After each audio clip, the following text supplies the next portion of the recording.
Sir बहुत सारे female students का एक कंसर्न आ रहा है इस बात को लेकर के जो अभी अभी नया 3 इयर्स प्रैक्टिस मैंडेट आया है कि लॉ करने के बाद जज बनने के लिए उन्हें 3 इयर्स की प्रैक्टिस करनी जी, मैंडेटरी है।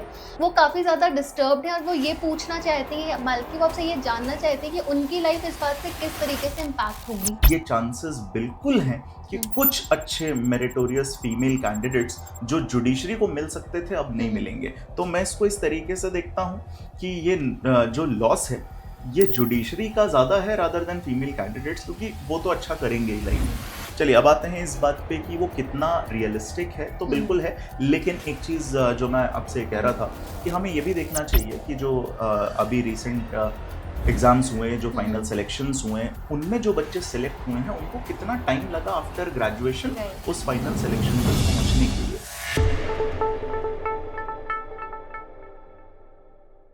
Hello everyone and welcome back to Aashayein judiciary. आज हम आए हैं स्टूडेंट के एक नए कंसर्न के साथ जो कहीं ना कहीं रिलेट करता है फीमेल लॉ स्टूडेंट से। So we have Nitesh sir with us. चलिए उनसे उनका ओपिनियन पूछते हैं इसके बारे में। So hello Nitesh sir, hello, कैसे हैं आप? बढ़िया। सर बहुत सारे फीमेल स्टूडेंट्स का एक कंसर्न आ रहा है इस बात को लेकर के जो अभी अभी नया 3 इयर्स प्रैक्टिस मैंडेट आया है कि लॉ करने के बाद जज बनने के लिए उन्हें 3 इयर्स की प्रैक्टिस करनी जी। मैंडेटरी है। तो उन वो काफ़ी ज़्यादा डिस्टर्ब्ड हैं और वो ये पूछना चाहती हैं, बल्कि वो आपसे ये जानना चाहती हैं कि उनकी लाइफ इस बात से किस तरीके से इम्पैक्ट होगी। अब देखिए, ये जो 3 ईयर प्रैक्टिस रूल आया है, वैसे तो नॉट हम्म, जस्ट फीमेल, सभी लॉ एस्पिरेंट्स के लिए एक सेटबैक की तरह लगा है हम्म, उन्हें। और कंसर्न बहुत जेन्युइन है सभी का, नॉट जस्ट फीमेल, बट क्योंकि अभी हम उसके बारे में फीमेल सेंट्रिक बात करने वाले हैं। तो पहले तो एक चीज़ मैं बिल्कुल क्लियर करना चाहूँगा कि बहुत जेन्युइन कंसर्न है, मतलब इसमें कोई डाउट ही नहीं है, इसमें हम्म, किसी तरीके की पॉलिशिंग नहीं हो सकती। कोई ऐसी सांत्वना दी जाए, मुझे नहीं लगता। ये बात बिल्कुल जेन्युइन है कि बिल्कुल ये कंसर्न होगा, क्योंकि एक जो सोसाइटी का एक कंसर्न, एक सोसाइटी का प्रेशर, हम्म, पीयर प्रेशर, पेरेंट्स का प्रेशर, ये होता है कि भाई थोड़ा टाइमली सेटल डाउन हो जाओ आप अपने करियर में। और ये नॉर्म है हमारे यहाँ देश में कि भाई फीमेल्स के लिए एक्सपेक्टेशन हम्म, होती है कि आप अपना पढ़ाई और एजुकेशन कंप्लीट करिए टाइमली। टाइमली आप करियर में सेटल होइए, क्योंकि एक कंसर्न होता है शादी को लेके हम्म, और आगे की फैमिली को लेकर के। तो वो बहुत जेन्युइन कंसर्न है, मतलब इसमें कहीं कोई डाउट नहीं है। But still I would say कि एक बार हमें ये भी देखना चाहिए, एक एक चेक हमें ये भी करना चाहिए कि इसके पहले जो एस्पिरेंट्स जज बने हैं, जो फीमेल एस्पिरेंट्स, क्योंकि पिछले कुछ समय में बहुत अच्छा परफॉर्मेंस फीमेल एस्पिरेंट्स का रहा है, not just judiciary, hmm, but बाकी भी आप कॉम्पिटेटिव एग्जाम देखिए, चाहे सिविल सर्विसेज देखिए, सभी जगह फीमेल्स का परफॉर्मेंस काफ़ी अच्छा है।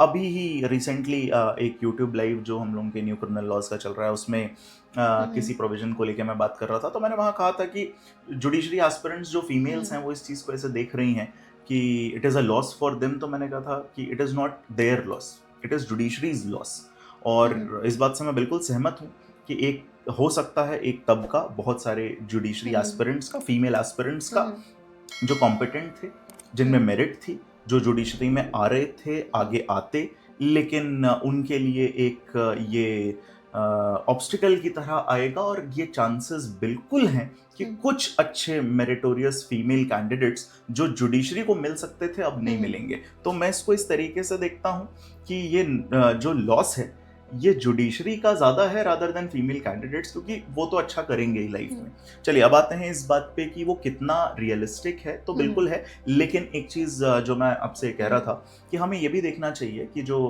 अभी रिसेंट एग्ज़ाम्स हुए, जो फाइनल हम्म, सिलेक्शंस हुए, उनमें जो बच्चे सेलेक्ट हुए हैं, उनको कितना टाइम लगा आफ्टर ग्रेजुएशन राइट। उस फाइनल सिलेक्शन तक पहुँचने के लिए।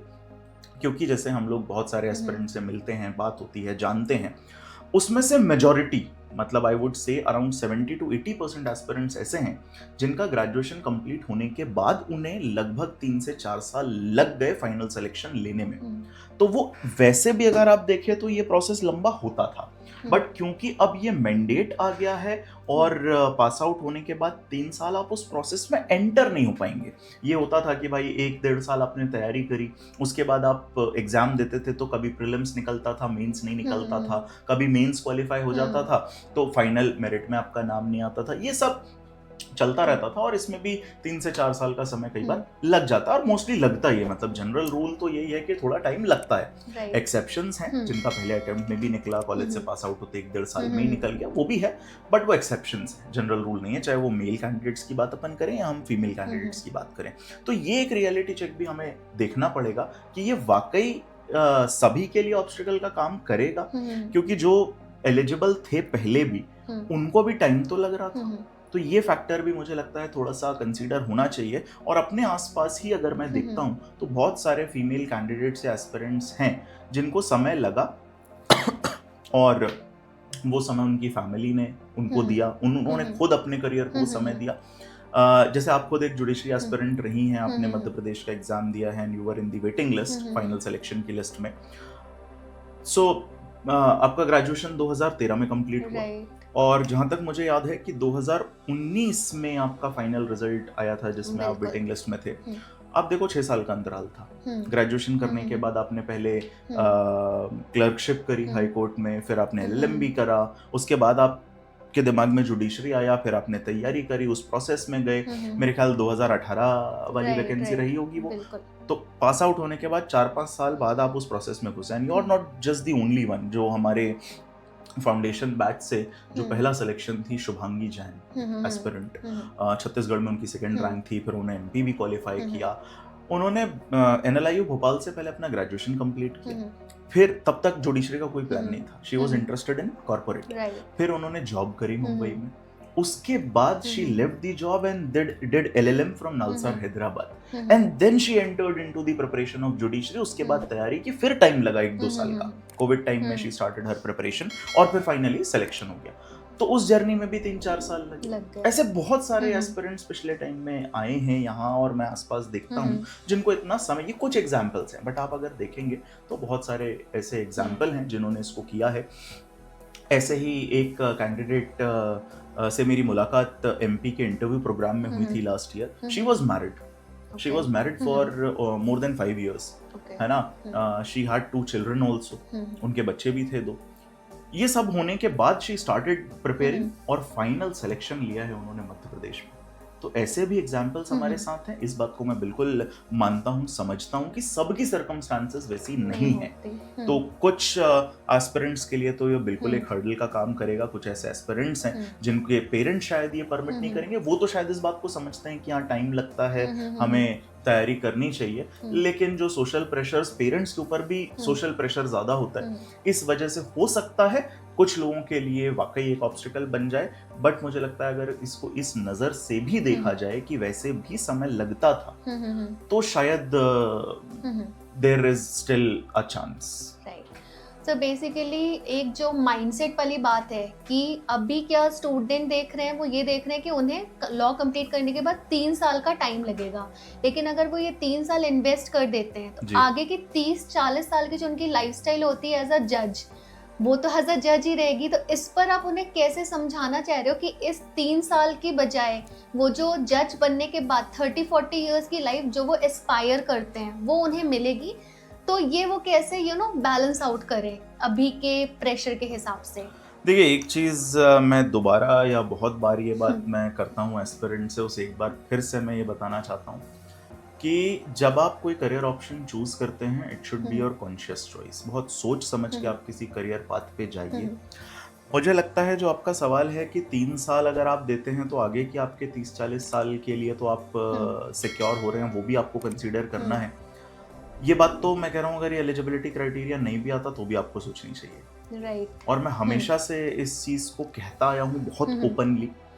जब मैं क्लैट की प्रिपरेशन में इन्वॉल्व था तब भी मैं बच्चों को यही समझाता था कि कॉलेज के अपने स्टार्टिंग ईयर से कोचिंग्स ज्वाइन मत करो। फर्स्ट ईयर में डिसाइड मत कर लो कि हमें जज बनना है या हमें आईएएस बनना है।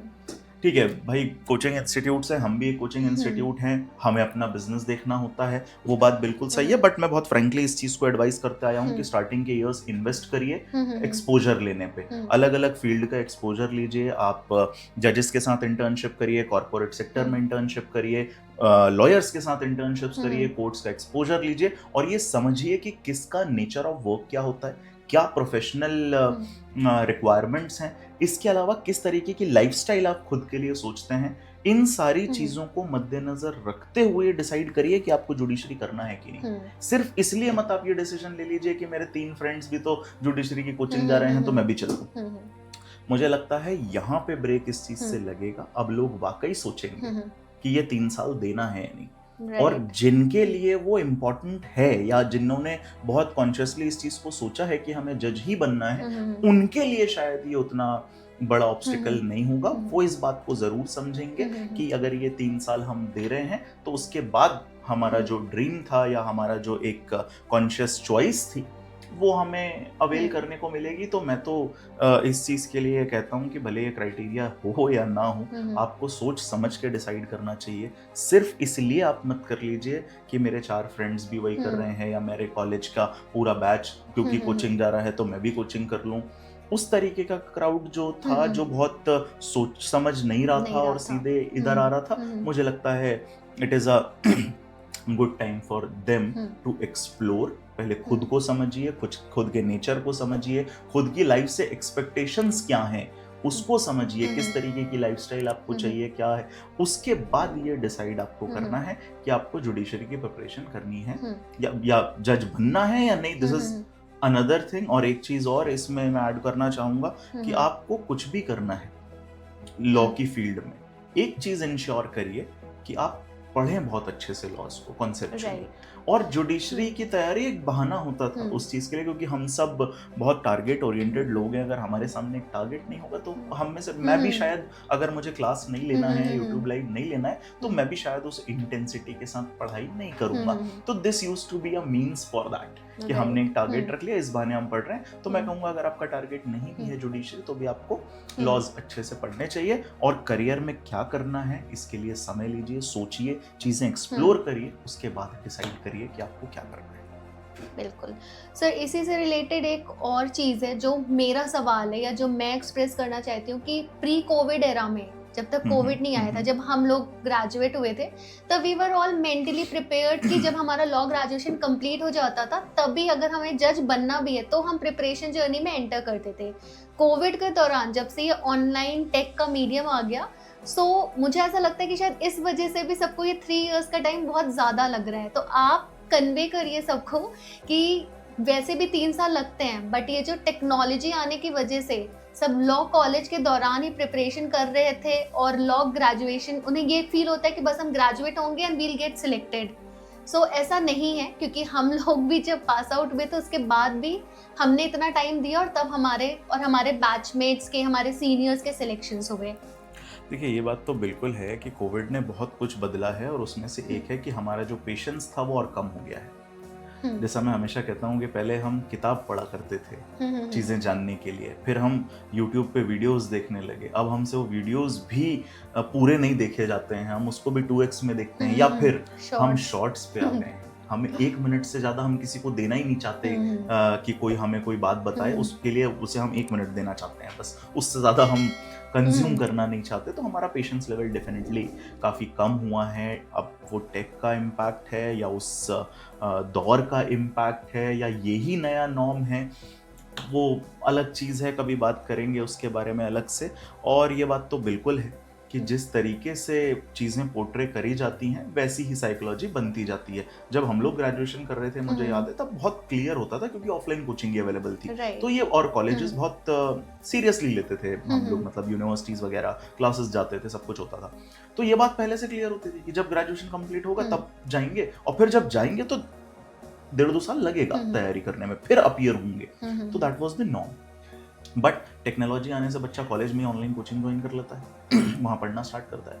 अब ऐसे ही आप देखिए कि पहले IIT की कोचिंग 12th के बाद होती थी, आजकल 6वीं क्लास से हो रही है। 6th क्लास का बच्चा कोचिंग कर रहा है। 10th तक आते आते, जब अभी उसने ये भी डिसाइड नहीं किया कि मुझे स्ट्रीम कौन सी लेनी है, 6th से उसने कोचिंग ज्वाइन कर लिया। 10th तक आते आते हो सकता है वो इतना सैचुरेट हो जाए कि फिर उसका साइंस से ही दिल उठ जाए। ये भी बहुत सारे स्टूडेंट के साथ हो रहा है। इसके बारे में कभी अलग से बात करेंगे। ये जो पूरा सिस्टम बना है, इकोसिस्टम, वो अलग है। बट हाँ, ये रीज़न बिल्कुल है कि इसीलिए भी हमें ये 3 साल ज़्यादा लग रहे हैं, क्योंकि वो नॉर्म हम देख रहे हैं और उन एक्सेप्शंस को हम देखते हैं जिनका पहली बार में शायद हो गया था, और इसलिए क्योंकि वो कॉलेज टाइम से ही तैयारी कर रहे थे। बट मैं फिर वहाँ पे वही चीज़ कहना चाहता हूँ कि अगर आपने बहुत अर्ली स्टेज में डिसाइड करके और कर भी लिया, मैं कह रहा हूँ अगर आपने अचीव भी कर लिया ना, तो भी लाइफ में कहीं ना कहीं कभी ना कभी किसी ना किसी पॉइंट पे शायद आपको ये लगेगा कि यार मैंने बाकी ऑप्शन एक्सप्लोर किए बिना ही सीधे ये डिसाइड कर लिया था, क्या पता मेरा इंटरेस्ट कुछ और भी हो सकता था। इसीलिए बस मैं इस चीज़ पे एम्फेसाइज बहुत पहले से करते आ रहा हूँ। मैं अपने हर क्लैट के स्टूडेंट को कहता था कि बेटा स्टार्टिंग के ईयर्स में कॉलेज के कोचिंग वोचिंग में तो दिखना ही मत कहीं पे भी। कॉलेज एंजॉय करिए, पढ़ाई करिए, एक्सपोजर लीजिए, देन डिसाइड क्या करना है जिंदगी में। ठीक है सर, बस मेरी एक लास्ट क्वेरी है आपसे कि क्या ये जो जजमेंट आया है इसे डिलीवर करते वक्त फीमेल स्टूडेंट्स को कंसिडर ही नहीं किया गया? क्योंकि आज का हमारा जो डिस्कशन है वो थोड़ा सा फीमेल सेंट्रिक है, इसलिए मैं आपसे ये सवाल पूछ रही हूँ। देखिए, अब अगर हम ये बात करें कि क्या कंसीडर किया गया क्या नहीं, तो पॉइंट्स तो बहुत सारे थे वहाँ जिन्हें कंसीडर किया जाना था। Not just about female candidate consider हुआ है नहीं, मुझे तो लगता है कि इस बात पे ही सबसे पहले सवाल था कि ये जो कॉम्पिटेंसी की बात हो रही है कि 3 साल कोर्ट जाएगा बच्चा तो कॉम्पिटेंट हो जाएगा, पहला सवाल तो यही है। इस चीज़ के बारे में हमने पहले भी बात की है, मैंने भी लाइव्स लिए हैं, उसमें भी ये बात करी है कि सबसे पहले तो आप ये देखिए कि क्या ये कोर्ट जाने से वो कॉम्पिटेंसी मैच हो जाएगी क्या, जिसके लिए कोई पुख्ता इस बात के जस्टिफिकेशंस नहीं है, क्योंकि हायर जुडिशरी में 7 साल की प्रैक्टिस के बाद भी कॉम्पिटेंट लोग नहीं मिल रहे हैं जुडिशरी को। तो पहला सवाल तो यहीं आ जाता है। तो फिर ये जो आप कह रही हैं कि कंसीडर नहीं, तो ये तो मतलब बिल्कुल एविडेंट है कि बहुत सारे ऐसे फैक्टर्स थे जो कंसीडर होने चाहिए थे बट नहीं हुए, और obviously this is one of them जिसको कंसीडर होना था बट शायद कंसीडर किया गया, बट द कोर्ट में हैव अ डिफरेंट ओपिनियन। सो ये तो है कि शायद कंसीडर किया भी गया, लेकिन the court has a different opinion on that. Alright, thank you so much sir for your views. So अगर आपके दिमाग में भी ऐसे ही या इसी तरीके से रिलेटेड और सवाल हैं तो please drop your queries and questions in the comment box, और हम नितेश सर के ओपिनियन को लेकर के ऐसे ही आपके साथ आते रहेंगे। Thank you and stay tuned with Asha and जुडीशरी।